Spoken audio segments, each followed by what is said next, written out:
இந்த அம்மா சொல்ற கதையெல்லாம் பார்த்தா நம்புற மாதிரி தெரியலையே! இவ்ளோ சொன்னதுக்கு அப்புறம் தான் உண்மையே ஒத்திருக்கு.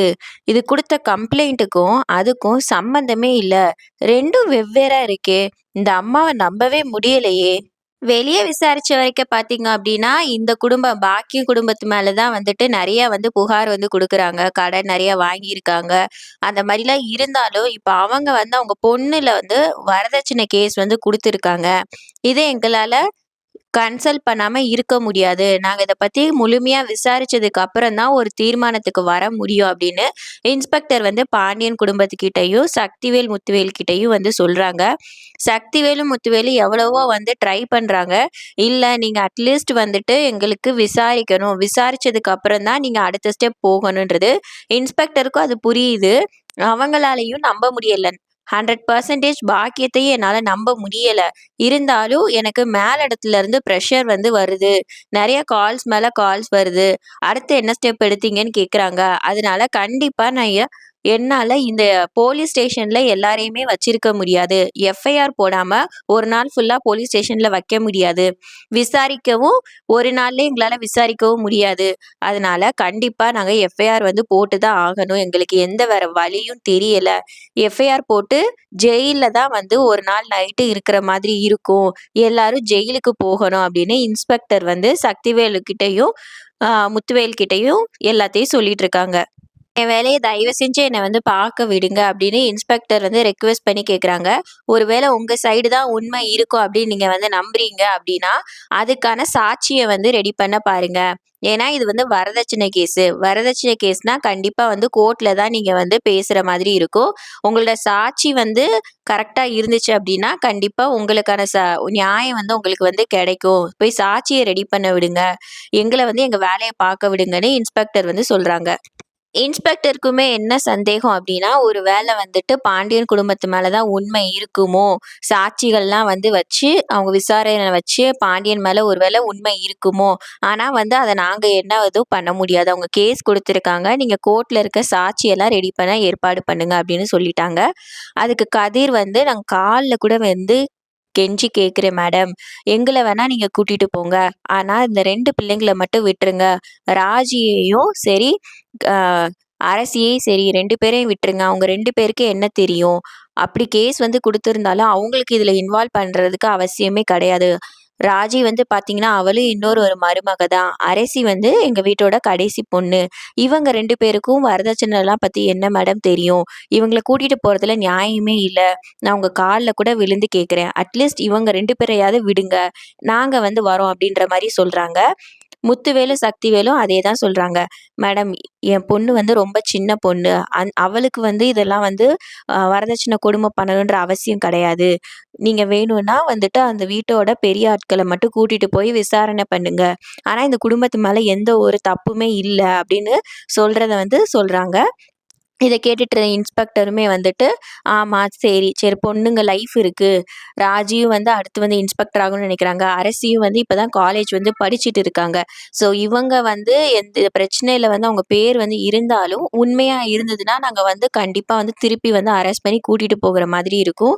ஏன்னா கம்ப்ளைண்ட் குடுத்தவங்க இவங்க 2 பேரையும் சேர்த்து தான் குடுத்துருக்காங்க. ஒருவேள நாங்க விசாரிச்சு கோர்ட்ல உண்மை அப்படின்றது ப்ரூஃப் ஆயிருச்சுன்னா, மறுபடியும் நான் இவங்க 2 பேரையும் நான் கூட்டிட்டு போய் அரெஸ்ட் பண்ணி ஜெயில்ல வைக்கணும் அப்படின்னு இன்ஸ்பெக்டர் சொல்றாங்க. அதுக்கு அவங்களும் ஒத்துக்குறாங்க. பாண்டியன் குடும்பமும், சரி நீங்க விசாரிங்க. எங்க மேல எந்த தப்புமே கிடையாது. இப்ப வரைக்கும் நாங்க எந்த தப்புமே பண்ணல. ஒருவேளை உண்மையா இருந்ததுன்னா நம்ம அடுத்து பார்க்கலாம். இப்ப நாங்க மட்டும் வரோம் அப்படின்னு சொன்னதுக்கு அப்புறமேட்டு, பாண்டியனையும், கோமதியையும் அரெஸ்ட் பண்ணிட்டு, கதிரு, செந்தில், சரவணன் எல்லாரையுமே அரெஸ்ட் பண்ணிட்டு, அப்படியே போலீஸ் கூட்டிட்டு போறாங்க. உடனே ஜனார்தன் மீனாவ கூப்பிட்டு, "ராஜி, அரசி, மீனா நீங்க 3 பேர் போங்க. வீட்டுக்கு போங்க. கேஸ் நம்ம பக்கம் தான் சாதகமா இருக்கு. நான் எப்படியாவது மாப்பிள்ளைய வெளிய கொண்டு வந்துர்றேன். நீங்க இப்ப போங்க" அப்படின்று பொறுமையா சொல்றாங்க. உடனே ராஜி ஆ அவங்க அப்பா கிட்ட வந்து போயிட்டு முத்துவேல் கிட்ட போயிட்டு கட்டி பிடிச்சுட்டு, "அப்பா இருந்தாலும் ஆ அத்தை மேல எந்த தப்புமே இல்லப்பா. நீ அவள எப்படியாவது வெளிய கொண்டு வர ட்ரை பண்ணுங்க" அப்படின்னு சொன்னதுக்கப்புறம், உடனே முத்துவேலும், "சரி நீ என்னென்னலாம் வந்து அவங்க வந்து தப்பு பண்ணியிருக்காங்க, மயிலோட குடும்பத்தில என்னலாம் தப்பு வந்து உங்களுக்கு தெரியும், எல்லாத்தையும் எனக்கு விவரமா சொல்லுங்க. அப்பதான் நான் அந்த கேஸ்ல இருந்து எல்லாரையும் வெளிய கொண்டு வர முடியும்னு" முத்துவேல் சொல்றாங்க. ராஜியும் எல்லா உண்மையுமே சொல்றாங்க.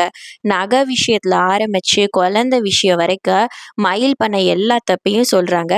80 பவுன் சவரத்துல 8 பவுன் மட்டும் தான்ப்பா உண்மையான தங்கம். மத்த எல்லாமே வந்துட்டு கவரிங்கு. அது மட்டும் இல்லாம மாமாவோட 2 வயசு வந்து மயிலக்கா வந்து மூத்தவங்க. அதாவது படிப்பு வந்து அவங்க வந்து +2 தான் வந்து படிச்சிருக்காங்க. ஆனா எம்.ஏ லிட்ரேச்சர்ன்னு பொய் சொல்லி கல்யாணம் பண்ணியிருக்காங்க. இந்த மாரி நடந்த எல்லா உண்மையுமே சொல்றாங்க. அது அது மட்டும் இல்லப்பா, எல்லாருக்குமே வந்து மத்த உண்மைகள் தான் வந்து தெரியும். ஆனா இந்த உண்மை, அதாவது கவரிங் கோல்டு வந்து ஃபுல்லா கவரிங்ன்றது எனக்கும் மீனாக்காவுக்கும் மட்டும் தான் இப்ப வரைக்கும் தெரியும். நாங்க இன்னும் அத வந்து குடும்பத்துல யார்கிட்டயுமே சொல்லலப்பா. ஆனா இப்ப நான் எனக்கு சொல்ல வேண்டிய நெலைம வந்துருச்சு. மயிலக்கா இவ்ளோ தூரம் எக்ஸ்ட்ரீமா போய் குடும்பத்துல இருக்க எல்லாரையும் ஜெயில்ல வந்து போட்டுட்டாங்க. நான் எதுக்கு இன்னும் வந்து பொறுமையா இருக்கணும்?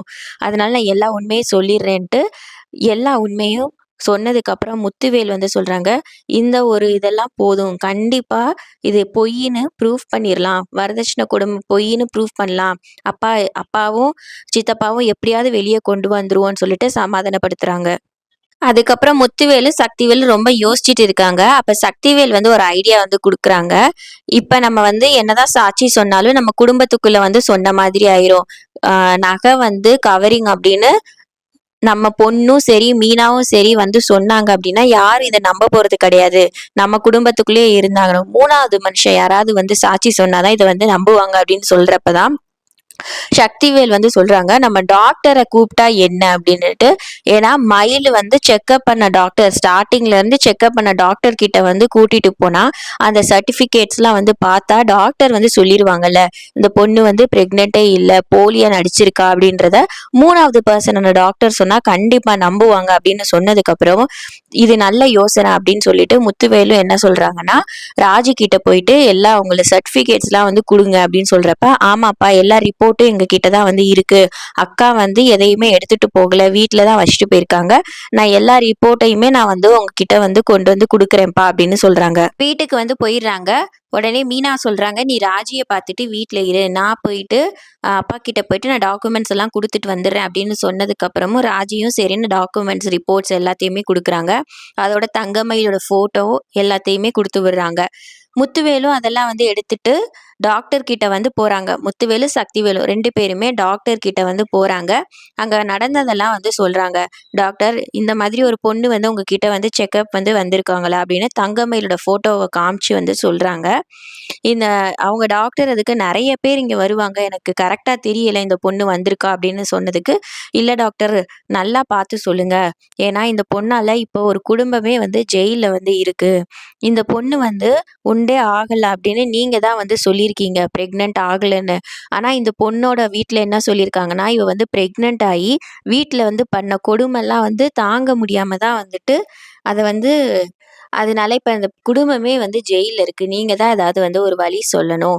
அந்த பொண்ணு வந்து உண்டாகல அப்படின்ற ரிப்போர்ட் வந்து நீங்க வந்து குடுத்தீங்க அப்படின்னா, நாங்க அத கோர்ட்ல வந்து சாட்சி சொல்றதுக்கு எங்களுக்கு வந்து உதவியா இருக்கும். அது போக அந்த குடும்பத்து மேல தப்பு இல்லன்றதையும் நாங்க வந்து ப்ரூஃப் பண்ண முடியும் அப்படின்னு டாக்டர்ட்ட வந்து முத்துவேல் கேட்கறாங்க.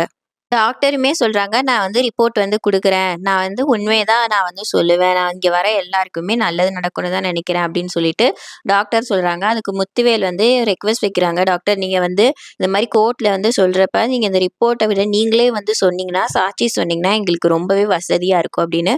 அதுக்கு டாக்டர் சொல்றாங்க, "இல்ல, அது என்னால பண்ண முடியாது. எங்க எனக்கு நெறைய வேலை வந்து இருக்கும். அதெல்லாம் விட்டுட்டு என்னால வந்து கோர்ட்ல வந்துட்டு எல்லாம் வந்து பண்ண முடியாது" அப்படின்னு சொல்றதுக்கு, இது ரொம்பவே வந்துட்டு ஆ அது எல்லாத்தையுமே வந்து சொல்றாங்க. இந்த மாரி ரொம்ப நல்ல குடும்பம் மேடம். எல்லாரையுமே வந்து ஜெயில்ல வச்சிருக்காங்க. நீங்க சொல்லப்போற ஒரு உண்மையால எல்லாருக்குமே வந்துட்டு நல்லது நடக்கும். ப்ளீஸ் மேடம்னு சொன்னதுக்கு அப்புறமேட்டு, "சரி, நான் வரேன்" அப்படின்ற மாதிரி அவங்களும் டாக்டர் ஒத்துக்கிறாங்க. ரிப்போர்ட்ஸ் எல்லாம் வாங்கிட்டு முத்துவேலு கெளம்புறாங்க அங்கருந்து. வீட்டுக்கு போன உடனே அப்பத்தா வந்து கேட்குறாங்க, "என்னாச்சு? என்னாச்சு?" அப்படின்னு கேட்டதுக்கப்புறம், முத்துவேல் சொல்றாங்க, "எல்லாரையும் வந்து இந்த மாரி ஜெயில்ல வந்து போட்டுட்டாங்க." அப்படின்னு சொன்னோனே, அப்பத்தா வந்து ரொம்ப அழுகுறாங்க. "ஐயோ! என் பொண்ணு இன்னும் என்னென்ன கஷ்டம்லாம் வந்து தாங்க போறான்னு தெரியலையே! அவளுக்கு வாழ்க்கையில கஷ்டமா தான் வருது அடுத்தடுத்து." அப்படின்னு சொன்னாங்க. உடனே ராஜியோட அம்மா, "ஐயோ! நம்ம பொண்ணுக்கு என்னாச்சு? ராஜியும் ஜெயில்ல போட்டாங்களான்னு?" ரொம்ப பதட்டமா கேட்குறாங்க. அதுக்கு முத்துவேல், "இல்ல. ராஜிய வந்து வெளிய விட்டுட்டாங்க. ராஜியும், அரசியையும் வெளிய விட்டுட்டாங்க. இப்ப வந்து அவங்க வீட்ல தான் வந்து இருக்காங்க. மத்தபடி நம்ம தங்கச்சியையும் நம்ம எப்படியாவது நம்ம இங்கேருந்து கொண்டு வந்துருவோம். என்னதான் எங்களுக்குள்ள பிரச்சனை இருந்தாலும் ஒரே ரத்தம் தானே! கண்டிப்பா நான் கோமதிய வெளிய கொண்டு வந்துருவேன்னு" சக்திவேலும், முத்துவேலும் சொல்றாங்க. இதெல்லாம் தாங்க முடியாம தடவையா வந்து பார்த்தீங்க அப்படின்னா, அப்பத்தா, ராஜியோட அம்மா, ராஜியோட சித்தி, சக்திவேல், முத்துவேல் பாண்டியனோட வீட்டுக்குள்ள கால் எடுத்து வைக்கிறாங்க. உள்ள வந்து போய் பார்த்தோம் அப்படின்னா, ராஜியும், மீனாவும், அரசியும் வந்து ரொம்ப அழுதுட்டு இருக்காங்க. உடனே போய் சமாதானப்படுத்துறாங்க. "சாப்பிட்டியாடா? நாங்க இருக்கோம்லடா, நான் பார்த்துக்கிறேன்" அப்படின்னுட்டு ராஜிய வந்துட்டு கன்சோல் பண்றாங்க. எல்லாரையும் சமாதானப்படுத்துறாங்க. "நீங்க எப்படி இங்க தனியா இருப்பீங்க? நீங்க தனியா இருந்தா ரொம்ப கஷ்டப்பட்டு அழுதுகிட்டே இருப்பீங்க. வாங்க நம்ம வீட்டுக்கு போகலாம்" அப்படின்னு சொல்லிட்டு, ராஜியையும், மீனாவையும், அரசியையும் வந்து எதித்த வீட்டுக்கு வந்து கூட்டிட்டு போறாங்க. அது மட்டும் இல்ல, அங்க போனதுக்கப்புறம் வந்து பார்த்தீங்கன்னா, அரசிய வந்து பார்த்துட்டு குமரவேலுக்கு ரொம்பவே வந்து கஷ்டமா இருக்கு.